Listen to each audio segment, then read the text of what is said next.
Média en scène, dernière intervention de la matinée. Merci en tout cas à tous de nous suivre depuis ce matin. Vous êtes de plus en plus nombreux à nous accompagner ici à Radio France ou bien sur le site pour suivre nos échanges qui ont été denses, qui ont été riches, qui ont été multiples depuis ce matin. Et pour clore justement cette matinée, nous avons la chance de recevoir Valérie Salomon. Bonjour. Bonjour. Vous êtes présidente de CMI France et vous allez donc intervenir sur une petite vingtaine de minutes pour laisser le temps à vos questions ici en salle et bien sûr sur le numérique. Le thème de votre intervention, de franc-tireur à elle, l'éclectisme d'un groupe de presse. Sujet passionnant, on vous écoute. Bonjour Valérie Salomon. Bonjour Didier. Merci d'être venue. Vous êtes depuis quelques jours, quelques semaines seulement présidente de ce groupe CMI France. Un groupe qui fait quand même beaucoup parler de lui et qui risque de faire parler de lui dans les jours qui viennent ou dans quelques semaines, puisque, vous le savez peut-être, il y a un nouvel hebdomadaire qui est prêt à sortir, qui va s'appeler Franc-Tireur. Alors Franc-Tireur, c'est quoi ? Alors bonjour à tous, ravi d'être là ce matin. Alors Franc-Tireur, c'est quoi? C'est un nouveau projet, comme vous le disiez, un nouveau journal qui est parti en fait d'une discussion dans un conseil de surveillance. Dans notre conseil chez CMI, il y a des journalistes qui sont partis de cette discussion. Et puis ils ont rencontré l'enthousiasme de d'autres journalistes, de philosophes, d'économistes. Et puis on a décidé de soutenir ce projet et de soutenir ce lancement Franc-Tireur. Alors ça va être un journal d'infopinion, un journal mordant, un nouveau journal contre tous les extrémismes, toute la démagogie qu'on trouve actuellement, les obscurantismes. Et donc nous lançons ça. Alors nous l'avons lancé en pré-abonnement depuis le 6 octobre et nous le lançons en format papier à partir du 17 novembre.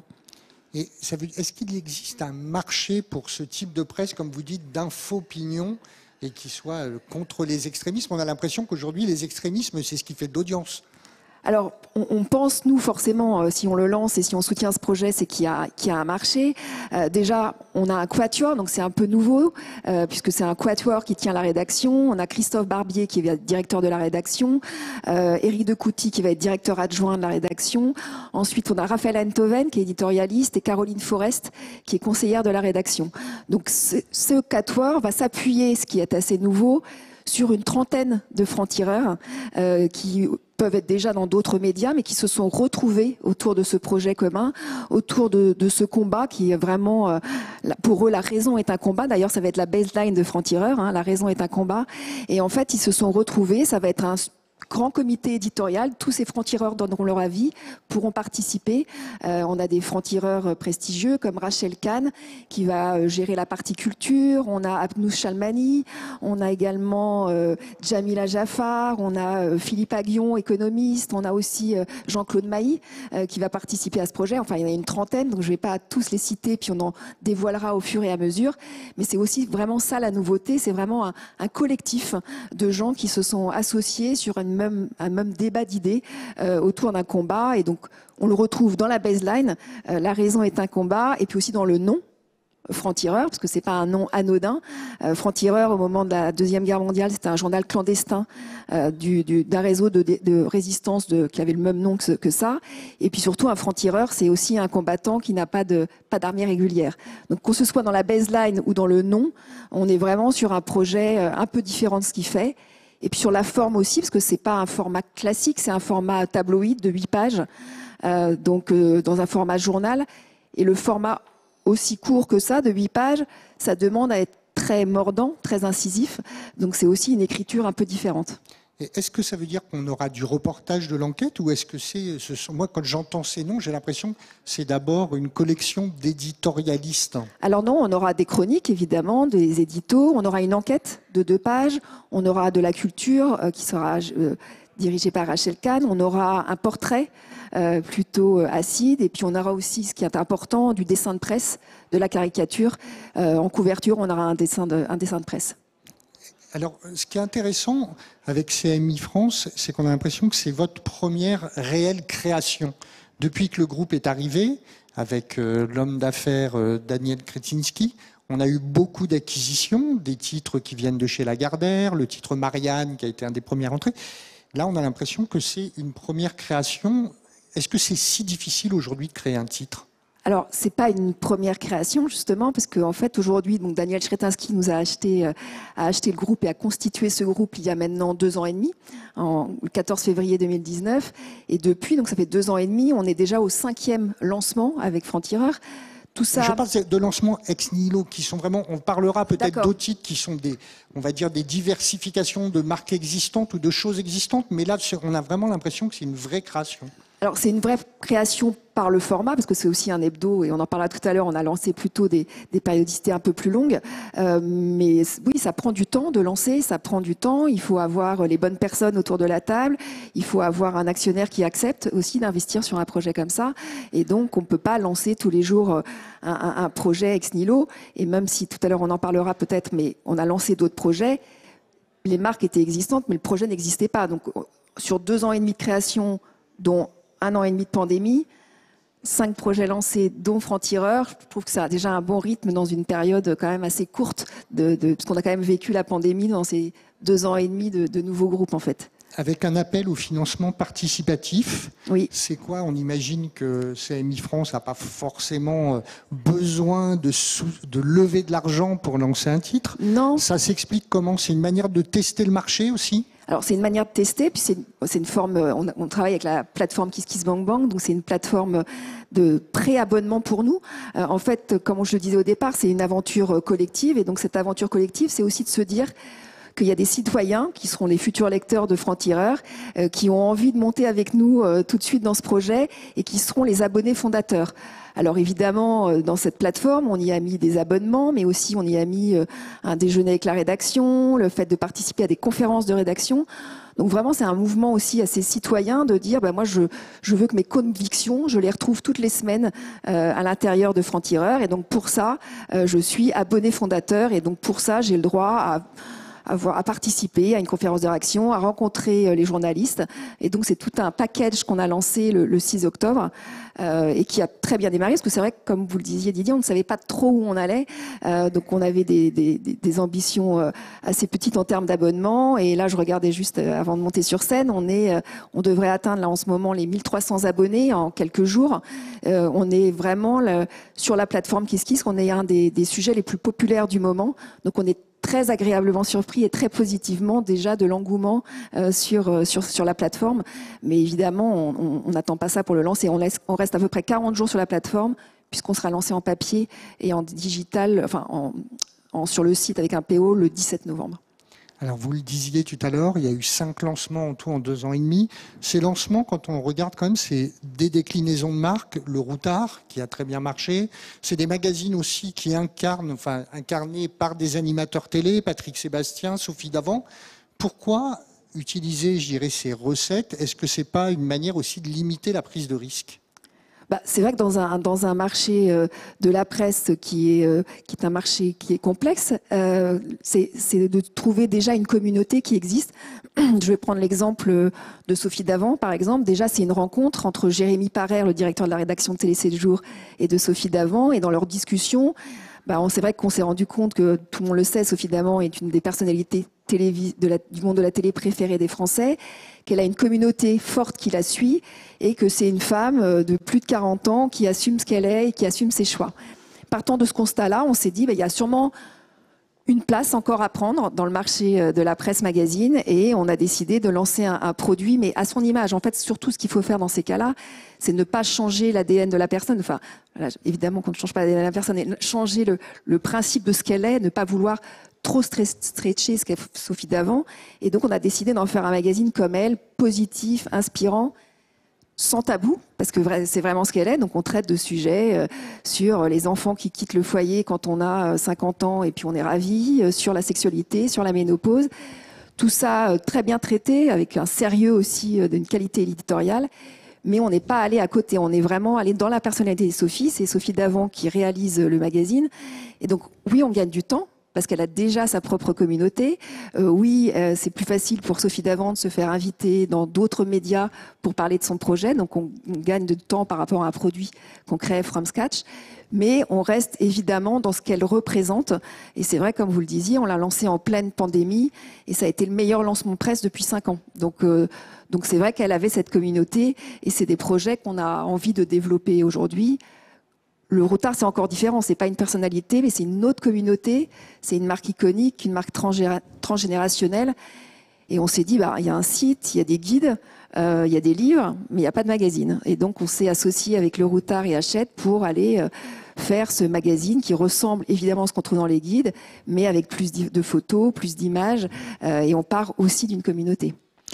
François, quand il vous a présenté tout à l'heure, a posé la thématique, c'était un groupe éclectique. CMI France, on a l'impression, on sait que ça s'est fait beaucoup par acquisition, que cohabitent en effet des titres très différents. Comment on fait cohabiter un magazine comme Elle à côté de Marianne ou à côté de Télé 7 jours ou bientôt à côté de Franc-Tireur? Déjà, je pense que le point commun de toutes ces marques, c'est de la qualité éditoriale, c'est vraiment d'insister sur le contenu, sur la qualité de nos journalistes. Qu'on soit un journaliste de Télé 7 jours, de Marianne ou du Elle, on est un journaliste, on fait bien son travail et dont on a toujours investi depuis notre actionnaire. Et là, on a investi sur les journalistes. Aujourd'hui, le groupe CMI, c'est plus de 350 journalistes, reporters, photographes, et on continue à embaucher des journalistes. Et donc, c'est important. Donc, on fait ça très bien cohabiter. Chacun a sa propre rédaction, son indépendance, et tout le monde travaille. On a évidemment des services communs, mais les rédactions sont totalement indépendantes. Et au niveau publicitaire, vous-même, vous avez dirigé la régie publicitaire du groupe avant de prendre la présidence, donc d'avoir un spectre plus large, on va dire. Mais on sait très bien qu'un titre comme Elle, par exemple, ou Version Fémina, que vous avez dans votre portefeuille, est aujourd'hui un titre qui est quand même très investi par le marché publicitaire, moins peut-être qu'il y a quelques années, parce que le contexte pour la presse papier est plus difficile. À côté de ça, vous avez un titre comme Marianne qui, lui, a très peu de publicité. Comment on essaie de travailler avec ces deux catégories de titres? En fait, un titre comme, pour prendre un exemple, un titre comme Elle, c'est vrai que c'est 25% à peu près de vente au numéro, 40% d'abonnements et le reste en publicité. Donc on est quand même sur des titres en général assez équilibrés. Donc on est sur plusieurs pieds et on n'est pas sur un seul pied sur les investissements. Marianne, c'est vrai qu'on a plus un équilibre vente au numéro, abonnement, mais depuis 2 ou 3 ans, malgré la crise, etc., les recettes publicitaires de Marianne progressent tous les ans, donc contrairement un peu à ce qui se passe sur le marché. Ça représente combien à peu près du chiffre d'affaires de Marianne, la publicité? C'est 20% à peu près. Donc, mais on est vraiment en progression avec aussi le fait de rééquilibrer un peu tout cet écosystème. Mais après, chaque marque a une périodicité, a une réflexion différente. Mais c'est vrai qu'on est souvent assez équilibré quand même, nous, dans le groupe, d'une façon plutôt régulière entre la vente au numéro, les abonnements et la publicité. On avait, juste avant cet entretien avec vous, des éditeurs de presse quotidienne. On voit qu'il y a eu un basculement sur le numérique. On a l'impression que pour la presse magazine, ce basculement est plus difficile à opérer. Je regardais les titres de votre groupe, on est autour de 30-35% à peu près de diffusion en numérique. Donc ça veut dire que les 2/3 se vendent soit sur abonnement papier, soit en vente en kiosque. Est-ce que vous pensez qu'à un moment donné, il va y avoir une bascule là aussi? En fait, oui, je pense les groupes de presse magazine, on n'est pas forcément encore sur le même modèle. J'écoutais tout à l'heure la table ronde d'avant, mais c'est vrai que c'est des choses qu'on veut faire progresser. Alors nous, par exemple, depuis qu'on est chez Daniel Chrétinsky, on a énormément déjà fait progresser nos audiences digitales, parce que c'était aussi un des points qu'il fallait qu'on développe énormément. On a quasiment développé par 2 les audiences globales du groupe. Et puis, pour la première fois sur le Elle, on a lancé un paywall, c'est quand même le premier féminin qui teste ce modèle-là, parce qu'il n'y en a pas d'autres, ni en France, ni en Europe, ni a priori dans le monde, on s'est renseigné. Donc évidemment, on a un peu l'expérience de ce qui s'est passé sur les quotidiens, les news, etc., parce qu'on arrive après, mais c'est encore une nouvelle façon de travailler nos audiences. Et ça, on a pu le faire pour plusieurs raisons. Déjà parce que on a des contenus de qualité, donc ça c'est la première chose. Nos audiences sur le L ont fortement progressé, elles ont été plus engagées, on ne pouvait pas lancer un Payall sans ça. Et puis on a beaucoup travaillé la partie marketing et la partie organisation dans le groupe, où en fait le produit, la rédaction, la technique, les abonnements travaillent tous ensemble. Et donc on a lancé depuis avril 2020 un Payall, enfin au démarrage un Data Hall et puis un Payall. Et donc, on est là en train de tester ce format, on est content parce qu'on est dans nos objectifs, mais c'est vrai que c'est nouveau et qu'on est les seuls à le tester. Donc, on y croit beaucoup, on y met des moyens. On y met des moyens financiers, des moyens journalistiques, des moyens technologiques. Mais on n'a pas d'expérience dans d'autres marchés sur un Payall sur le féminin. Ça veut dire quoi? Que la presse féminine, aujourd'hui, elle a moins de valeur pour amener le lecteur à payer?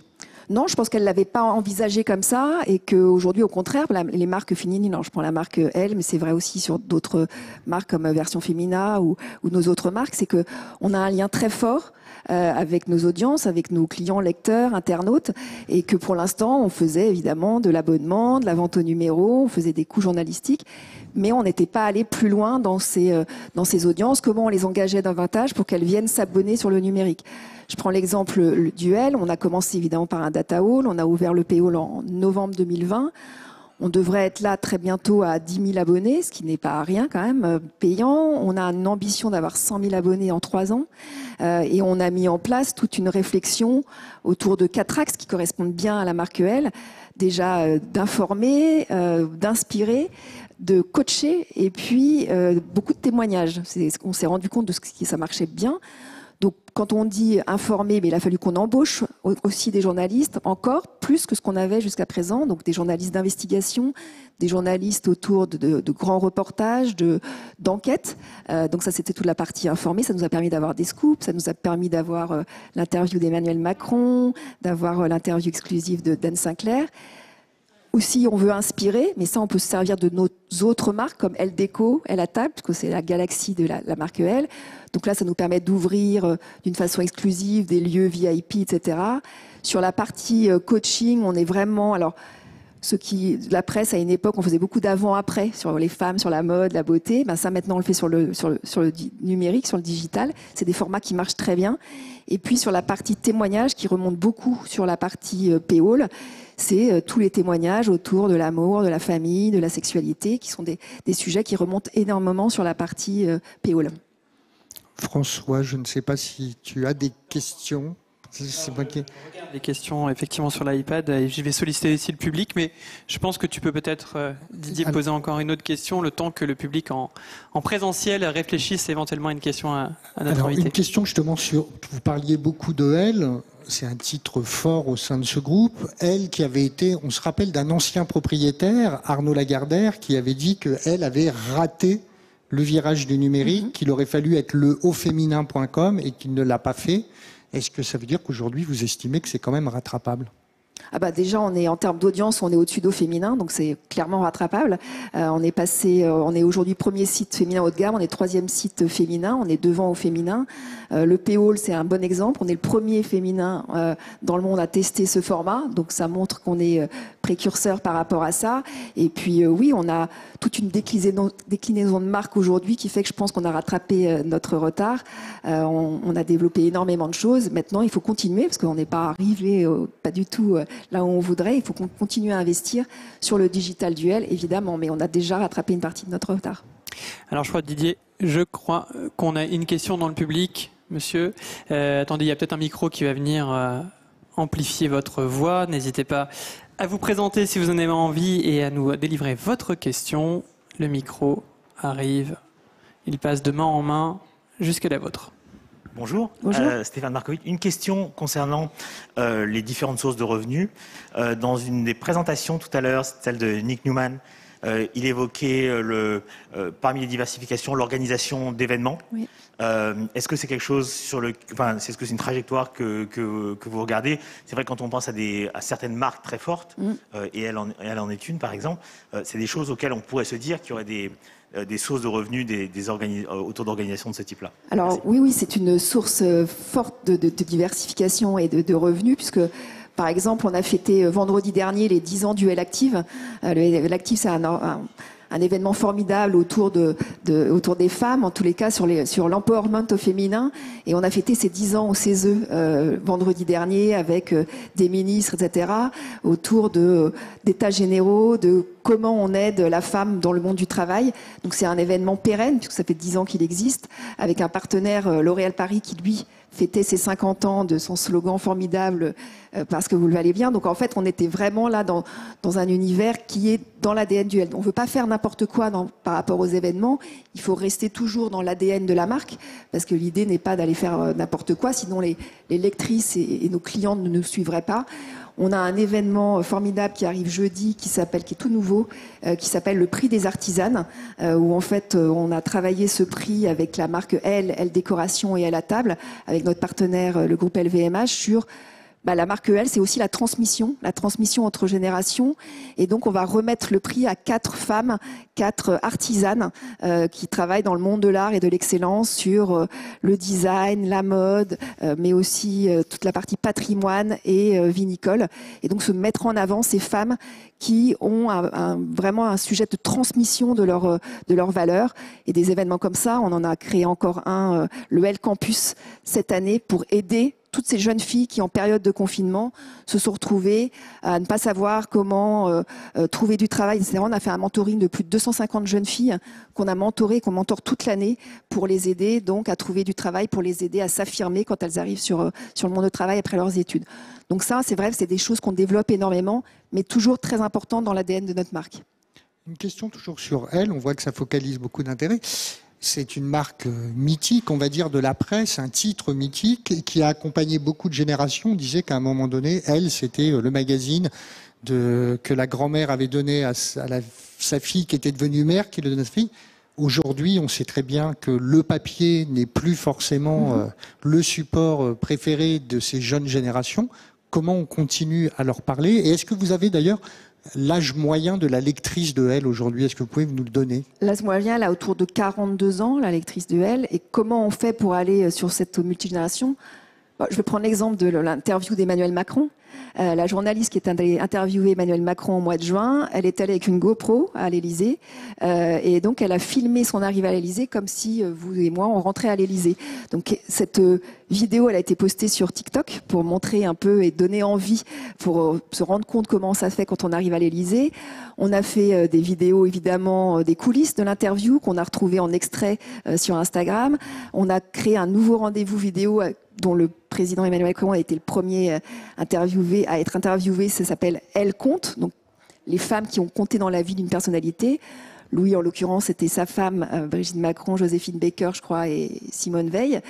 Et c'est aussi des choses qu'on a mis sur les réseaux sociaux, donc pour toucher aussi une nouvelle cible.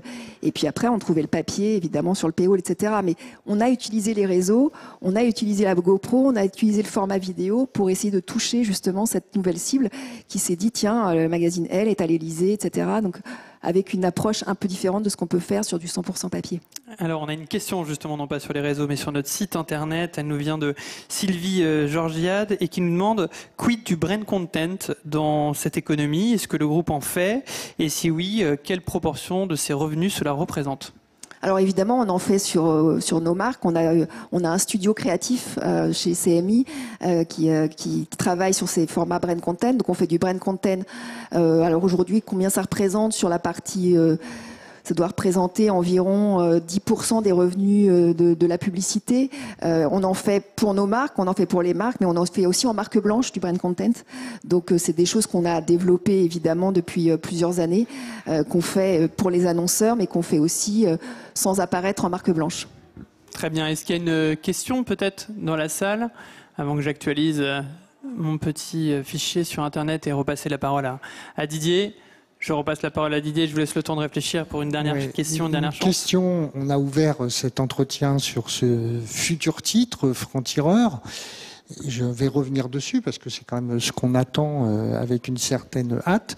Est-ce que ce titre a pour mission notamment d'essayer de peser sur le débat politique? On sait qu'on rentre dans une période dans quelques mois, une élection présidentielle. On voit, vous l'avez dit, c'est de l'infopinion, comme vous l'avez dit. Il y a un parti pris très marqué. Est-ce que c'est une manière aussi de rentrer un peu dans la bataille? Non, c'est une manière on le voit en ce moment sur beaucoup de sujets, c'est une manière de peser avec un côté avec conviction, mais avec des sujets raisonnables et raisonnés. C'est-à-dire que on prend les exemples des francs-tireurs qui vont nous accompagner.